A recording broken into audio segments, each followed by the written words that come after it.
Bismillahirrahmanirrahim. Assalamualaikum warahmatullahi wabarakatuh. Alhamdulillahirabbil alamin wassalatu wassalamu ala sayyidina Muhammadin wa ala alihi wa sahbihi ajma'in, amma ba'du. Alhamdulillah, pada kesempatan kali ini kita masih bisa mengkaji kitab Safinatun Najah, cara-cara beribadah mengikuti madhab Syafi'i. Kita akan membahas tentang syarat-syaratnya Fatihah. Faslun syurutul Fatihati, syarat-syaratnya Al-Fatihah itu asratun, ada 10. Syaratnya apa membaca Fatihah dalam sholat itu? Yang pertama, at-tartibu, urut tertib, tidak boleh dibolak-balik atau diacak, tidak boleh. Wal mualatu, dan terus menerus, tidak berhenti nyambung, putus nyambung, tidak. Terus menerus, continue antar ayatnya. Wa mura'atu hurufiha, dan menjaga huruf-hurufnya.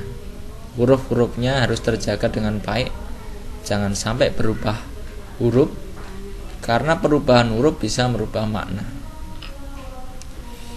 Yang keempat, wa mura'atu tasdidatiha, dan menjaga tasdid di dalam ayatnya. Ada tasdid yang harus dijaga, yang tasdid harus dibaca tasdid, yang bukan tasdid ya jangan ditasdid. Yang kelima, wa alla yaskuta, tidak diperkenankan diam, saktatan tawilatan, diam yang lama, wala qasiratan, dan pendek, yaksidu biha, yang punya maksud dari diamnya itu untuk qat'ul qiraati, memotong bacaan. Jadi tidak diperkenankan berhenti sejenak atau panjang, tapi punya keinginan untuk memotong bacaan, qiraahnya mau dipotong, tidak boleh. Wa qiraatu kulli ayatiha, dan membaca semua ayat-ayatnya. Wa minha, termasuk dari ayat Al-Fatihah adalah al-basmalatu, membaca bismillah. Ini dalam Fatihah. Kita mungkin sering melihat atau mendengar, kok ada juga yang tidak membaca bismillah. Ini perlu dipahami bahwa bukan tidak membaca bismillah, akan tetapi tidak mengeraskan bacaan bismillah. Kadang-kadang orang yang mengikuti secara buta tanpa mempelajari lebih jauh itu meniru-niru membaca Fatihah tanpa bismillah, membaca tanpa bismillah. Jadi bismillah tidak dibaca sama sekali. Padahal aturannya dalam madhab selain Syafi'i itu bismillah tidak dikeraskan, tapi tetap dibaca. Maka kalau kita melihat orang-orang yang melakukan sholat, kok dia tidak menggunakan bismillah, coba kalau kita cobalah di soft pertama, orang soft pertama sih dengar bismillahnya, bismillahirrahmanirrahim, baru alhamdulillah. Tapi kalau dia nggak baca, maka sholatnya tidak sah. Wa adamul lahnil mukhil bil makna, dan tidak boleh membuat lahan atau lagu-lagu yang akan mengganggu maknanya. Gak usah gaya-gaya kalau memang lagi ngimami sholat. Jadi tidak boleh dipakai untuk berlagu-lagu dalam imam sholat membaca Fatihah. Wa antakuna halatal qiyami fil fardi. Syarat yang ke-8 seyogyanya adalah dalam keadaan berdiri ketika membaca surat Al-Fatihah dalam sholat fardu. Wa ayyusmi'a nafsahu, dan setidaknya setiap orang itu harus mendengar bacaan Fatihah. Kalau imam sudah jelas dia bacaannya keras, mesti dengar. Tapi kalau makmum, nah ini bacaannya yang penting harus didengar oleh telinga. Wa ayyusmi'a nafsahu al-qira'ata. Yang ke-10, wa alla yatakhallalaha dzikrun ajnabi. Di dalam membaca surat Al-Fatihah itu jangan diselipkan zikir-zikir yang lain. Jadi sebelum Fatihahnya selesai janganlah nambah zikir-zikir yang lain. Itu akan merusak Fatihahnya. Jadi perlu dipahami bahwa Fatihah adalah termasuk rukun sholat. Bismillah termasuk ayat Al-Fatihah. Adapun cara membacanya boleh dibaca sama-sama kerasnya dengan ayat-ayatnya yang lain, atau boleh dibaca bismillah dengan pelan. Tapi tidak diperkenankan untuk tidak membaca bismillah, karena bismillah itu adalah ayat pertama dalam Al-Fatihah. Tadi di situ juga disebutkan ada untuk menjaga tasdid-tasdidnya. Lalu di mana saja tasdid-tasdid itu? Maka dijelaskan dalam pasal berikutnya. Faslun tasdidat, tasdidatul Fatihah. Tasdid dalam Fatihah itu ada arba'a asyarata. Ada 14. Di mana ada di dalam bismillah, di lafzul jalalahnya tasdid. Di atas lam bismillah fauqal lamir rahman fauqar ra'ir rahim, ada di atasnya bismillah, ada di atasnya ar-rahman, ada di atasnya ar-rahim, ada di atasnya lam alhamdulillah, lamnya lam lafaz Allah atau lafaz lillah. Rabbil alamin, Rabb fauqal ba, di atas ba. Ar-Rahman di atas ra, Ar-Rahim di atas ra. Maliki yaumiddin di atas dal. Iyyaka na'budu fauqal ya, di atas ya. Wa iyyaka nasta'in fauqal ya, di atas ya. Ihdinas siratal mustaqim fauqas shad, ada di atas shadnya siratal mustaqim. Siratal ladina fauqal lam, di atas lamnya siratal ladina. An'amta alaihim ghairil maghdubi alaihim waladdallin, di atasnya dot dan lam.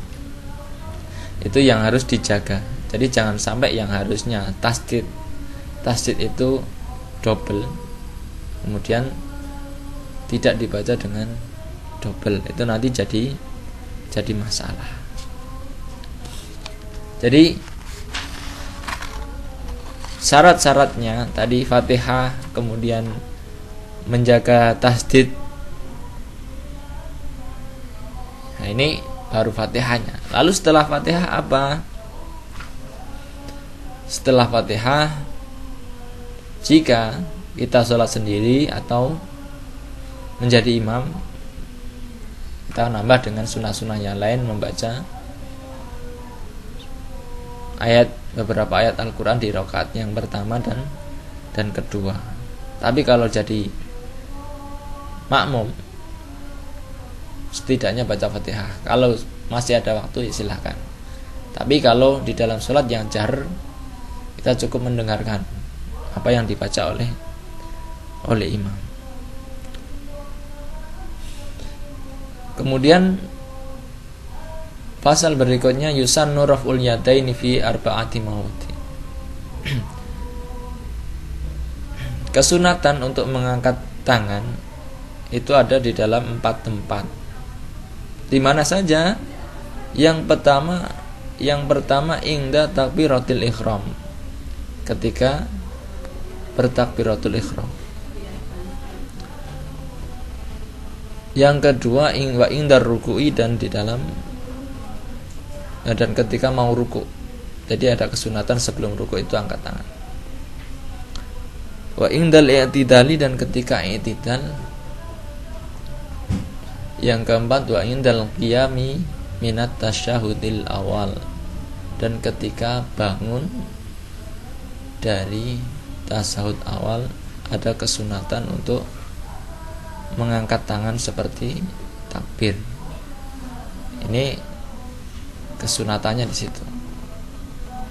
Mengangkat tangan. Ada 4 tempat menurut kitab Safinatun Najah. Pasal berikutnya surutus sujud, syarat-syaratnya sujud. Itu ada berapa? Itu sab'atun, ada 7 syarat-syaratnya sujud. Yang pertama ayas juda ala sab'ati a'dha. Sujud itu harus dengan 7 anggota. Apa itu? Nanti kita akan bahas. Yang kedua wa antakuna jabhatuhu maksyufatan. Dahinya harus terbuka, harus kena lantai. Baik laki-laki, perempuan tidak boleh pakai tutup muka. Laki-laki juga jangan sampai kopiahnya ini yang dipakai sujud, tapi yang dikenain lantainya harus yang dahinya. Apalagi dia pakai serban terlalu besar, ketika sujud malah yang kena serbannya tidak sah sujudnya, karena tidak mencukupi syaratnya ini. Yang ketiga watahamulu bi ra'sihi. Kepala harus ditekan, tidak di ini. Jadi harus ada tekanan. Kalaupun di pasir itu kelihatan bekasnya, bekas injakan atau bekas tekanan dari dahinya. Wa adamul huwi li ghairihi, dan tidak boleh ada tujuan lain ketika membungkuk itu kecuali untuk sujud kepada Allah. Jangan ada tujuan lain. Tujuan lain itu apa? Biar darahnya ngalir, biar seger, enggak usah. Tujuannya sujud lillahi ta'ala. Yang keenam wa alla yasjuda, dan tidak sujud ala syai'in, atas sesuatu yataharraku yang bergerak. Jangan bersujud pada tempat yang bergerak. Apa itu yang bergerak? Ya apa saja. Kalau di bawah itu bergerak, manusia yang tidur pakai tempat sujud bergerak, tidak boleh. Biharokatihi, bergerak dengan harokatnya. Jadi wa alla yasjuda ala syai'in yataharraku biharokatihi. Di sini yang dimaksud ternyata tidak diperkenankan sujud atas sesuatu yang bergerak bersama gerakan sholat. Apa itu? Contohnya serban. Serban yang ditaruh di sini atau dipakai di kepala itu biasanya masih ada ekornya. Nah, ketika orang sujud, lah kok kena serbannya yang lembre tadi, maka sujudnya tidak sah. Karena itu bergerak bersama gerakannya dalam sholat. Berbeda dengan sajadah. Kalau sajadah tidak bergerak bersama gerakan sholatnya.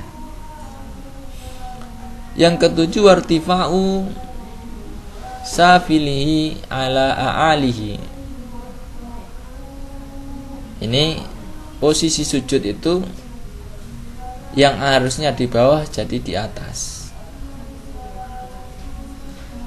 Jadi kepalanya harus lebih rendah daripada pantatnya. Bahasanya sangat halus di sini. Wartifa'u safilihi ala a'alihi wartifa'u asafilihi ala a'alihi, dan naiknya sesuatu yang di bawah atas yang sesuatu yang di atasnya. Yang kedelapan, wa tumakninatu, dan tumakninah fi di dalam sujud. Sujud ini harus tumakninah. Kalau orang nggak tumakninah bagaimana? Ya apalah gunanya. Maka banyak orang habis sholat masih tidak dapat ketenangan, tidak dapat petunjuk. Karena apa? Sholatnya tidak diteliti, dan ketelitian itu biasanya yang sering hilang adalah tumakninah di dalam sholat. Lalu apa saja anggota sujud itu? A'dha'u sujud sab'ah. Yang pertama al-jabhah, dahi. Wa butunul kaffaini, dan telapak tangan. Wa rukbataini, dan dua lutut. Wa butunul asabi'i warijlaini, dan bagian dalam jari-jari dan kaki. Itu adalah anggota yang wajib terkena lantai ketika sujud. Kalau hidung bagaimana? Hidung tidak ada kewajiban untuk ditempelkan di lantai. Lah kenapa? Ya itu sudah beruntung. Kalau harus ditempelin semua, nanti kalau orang yang hidungnya pesek, sujudnya susah. Ya kalau orang yang mancung-mancung gampang, ya, ibaratnya seperti itu. Itu yang menjadi pembahasan dalam fasal-fasal yang sudah kita bahas. Akan kita lanjutkan pada pembahasan yang lain, yaitu apa? Tasdid pada tasyahud. Ini juga harus diperhatikan. Ada berapa tasdidatut tasyahudi? Ihda wa ishruna. Tasdid dalam tasyahud itu ada 21.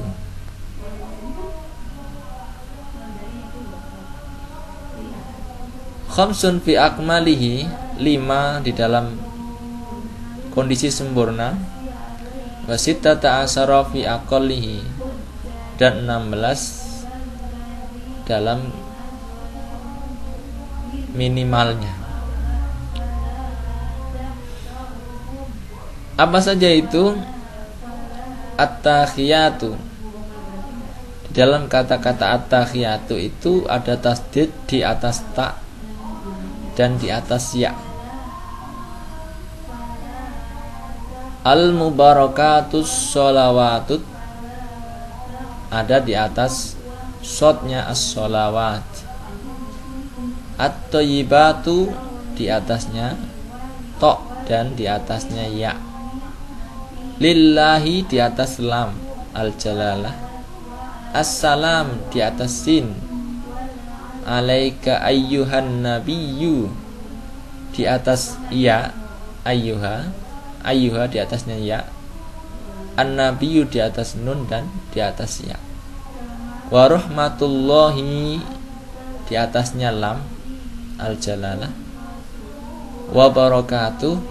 Assalamu ala di atasnya sin. Alaina wa ala ibadillah di atasnya lam jalalah. As-sholihin di atas shod. Asyhadu an la ilaha di atas lam, di atas lam alif. Illallah di atasnya lam alif dan lam jalalah. Wa asyhadu anna di atasnya nun. Muhammadan Rasulullahi di atasnya mimnya Muhammad dan Rasulullah di atasnya lam jalalah. Itu adalah tasdid-tasdid yang harus diperhatikan di dalam tasahud. Tadi dikatakan ada akmali dan akal. Lalu apa minimalnya? Tasdidatun aqallus sholatu ala nabi, ada 4. Minimalnya tasdid dalam sholawat nabi itu ada 4. Dalam kata Allahumma di atasnya lam dan mim, sholli ala di atasnya lam,